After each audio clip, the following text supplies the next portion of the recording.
Good evening. Thanks for joining us. That standoff that took place at a house in Combined Locks has officially come to an end.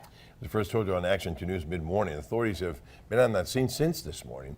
Emily Riley also at the scene right now, and she has this first alert update. Emily.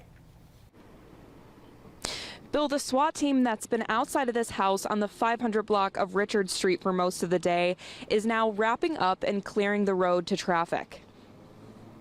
Shortly after 9 this morning, we received word of police activity here. Several times we could hear members of the SWAT team saying, "We know you're in there, come outside, and we have a search warrant to serve you." Just before 10, the Outagamie County Sheriff's Office sent a drone up to get an aerial view. 3 different armored vehicles were on the scene with officers from Appleton, Outagamie County, and Winnebago County. Then just moments ago, police took down barricades and stop sticks from Richard Street, and those who were asked to avoid the area can now return. Now that the incident appears to be over, we'll get more details from the police on what happened here, and once we learn those details, we'll pass them on to you. Reporting live in Combined Locks, Emily Riley, Action 2 News.